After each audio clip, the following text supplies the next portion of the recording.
Les émois d'une voix, saison 4, épisode 1, Entre Dieu et diable. La saison 3 n'a pas tenu parole. Saison qui s'était voulue légère, plus insouciante, toute de chansons faites, des airs italiens de Claude Barzotti, entraînants, joyeux, et pour fil conducteur l'amour toujours. Avec son cortège de joie et de peine, comme le flux vital qui nous meut, nous pousse et nous cabosse l'âme de temps à autre.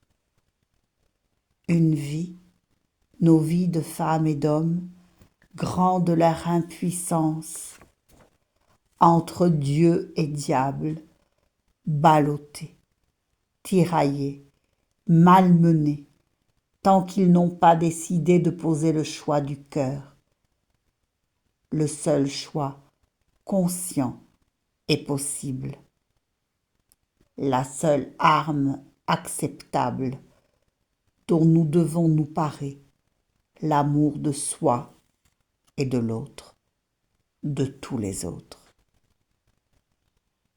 Un amour qui rime avec respect, respect de soi et de l'autre, de tous les autres. Et de glisser peu à peu de cet amour contingent, limité dans son égoïsme et miné bien souvent d'une jalousie envieuse de tout ce que l'on n'a pas eu, de tout ce que l'on a souhaité, mais qui a filé entre nos doigts, et de glisser peu à peu vers un amour ample, régénérateur, qui échappe à notre dimension humaine. Amour alors inconditionnel, inexplicable et inexpliqué, mais ressenti au tréfonds de notre corps. Cet amour qui nous transperce, nous délivre du mal sous toutes ses formes et dont nous ressortons grandis. Le glaive qui perce le flanc du Christ afin de l'achever, début d'une toute autre histoire. Et je revois l'agonie de Jésus-Christ au jardin des Oliviers, à Gethsémani, lieu où il a prié avant son arrestation. Cette olivrée, je la sens comme si j'y étais. La tombée d'une nuit encore chaude de sa journée, odorante et douce. Pas un lieu pour mourir, un lieu pour revivre. Ce qui fut fait ainsi. S'ensuivra sa crucifixion. Après être sorti, il alla selon sa coutume à la montagne des Oliviers. Ses disciples le suivirent. Lorsqu'il fut arrivé dans ce lieu, il leur dit « Priez, afin que vous ne tombiez pas en tentation. » Puis il s'éloigna d'eux, à la distance d'environ un jet de pierre, et s'étant mis à genoux, il pria, disant « Père, si tu voulais éloigner de moi cette coupe, toutefois, que ma volonté ne se fasse pas, mais la tienne. » Alors un ange lui apparut du ciel pour le fortifier. Étant en agonie, il priait plus instamment, et sa sueur devint comme des grumeaux de sang qui tombaient à terre. Après avoir prié, il se leva et vint vers les disciples qu'il trouva endormis de tristesse. Et il leur dit, « Pourquoi dormez-vous?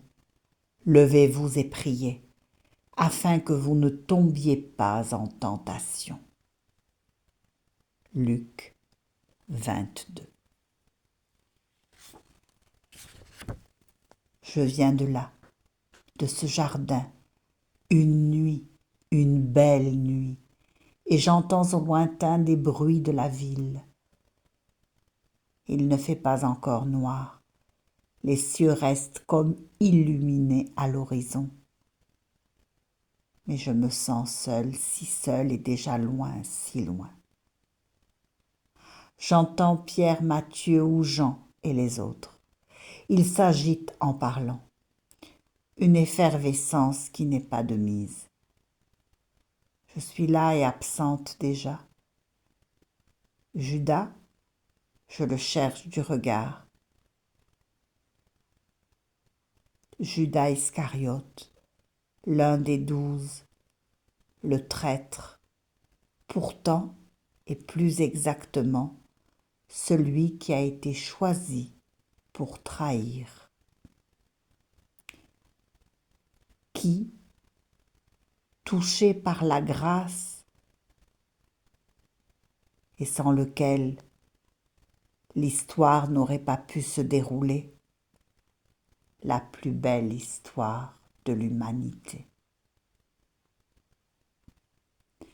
Et mon cœur bat la chamade, j'ai perdu Judas dans la foule, le soir tombe, je grelotte d'un pressentiment mauvais. Judas, mon préféré, je n'ai jamais su pourquoi. Et Jésus, celui dont je me sens si proche, le beau comme un Dieu, comme j'aime l'appeler, doucement, avec ferveur. Ce soir-là, au jardin des Oliviers, j'ai perdu les 2 hommes clés de ma vie. Et une fois de plus, je me suis tournée vers le Père qui est aux cieux. Et je lui ai parlé longtemps, longtemps.